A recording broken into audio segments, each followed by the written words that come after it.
Team, I got this massive butterfish yesterday and we've chucked it in the fridge overnight.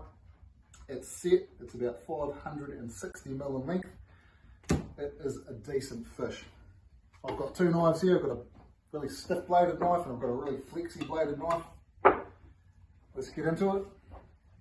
Hold that fin back, cut back towards the head, maximise that fillet. Always wipe your knife after, well I do anyway. This is my way, this isn't everyone's way. But these are real scaly fish, as in the scales come off the fish real easy. Now I just whip the knife, just the tip of the knife, all the way down the backbone here. You'll see these scales coming out. That's what I'm talking about. And if you don't do that, when you put your knife back in there, it goes all over the meat. So we're gonna, you see here the gut cavity comes down. The knife, I poke it through at this point, straight out there, and take the whole fillet off the fish. You work your way through to the centre now of the fish, and there's a wee ridge bone in here that comes up and then down. You've got to get over that, otherwise you're going to miss quite a bit of meat on the other side. Once you get through these bones here, you've got to angle your knife back down. Once you've done a few, you'll get the hang of it. And you'll see there, oh, geez, this is a decent fish. Look at that. It's actually got that sort of grey tinge. There's a couple I did earlier that are, you know, that's a 350, dead on legal. They're a lot whiter. I find this with any fish that gets a bit older. They get a bit greyer, but that's a decent fillet. And that's how they get their name Greenbone. They have that nice sort of tinge. But, so now that we've got to that stage, to make sure there's no scales on the flesh, you'll find that sort of line of bones about here and about there, like you do with most fish. I cut this little white piece here off. And then I get my flexi blade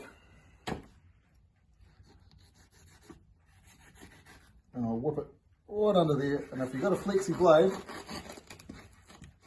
ooh, boom, thought that wasn't going to do it for the video. Take that centre bone out there, and now I have about a half kg boneless fillet.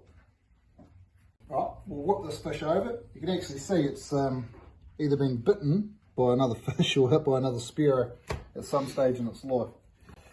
So I always find the second side of fish a lot harder to fillet. You see there, I've cut right back into that head cavity, maximise that fillet. I only use the tip of the knife here. I don't try and take the whole fillet off the fish. I'm just breaking that skin, getting those scales off.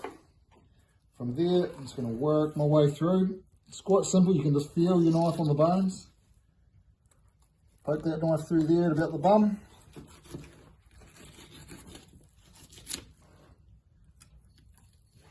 This is why I like quite a stiff blade for this bit, just to whip through these little pin bones here in the middle. And again, this isn't everyone's way of doing this, just my way. I found this fish quite hard to fillet when I first started.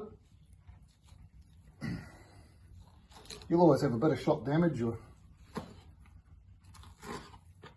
then that little bit there seems to hold on a wee bit. I just cut that down towards the fillet like that. Take that away. Get my knife. Whip that piece there off.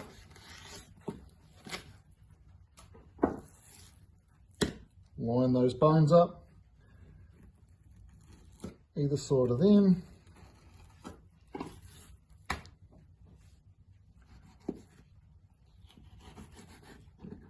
Grab the skin, and if you pull the skin and just hold the knife there and work it from side to side.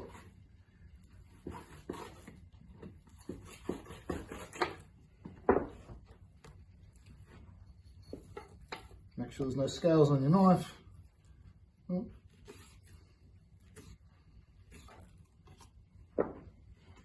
And again, that is a lot of meat of one fish.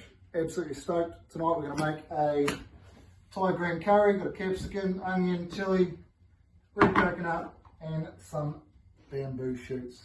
I won't show you because it'll probably be a disaster because I can't cook. I'll leave that out.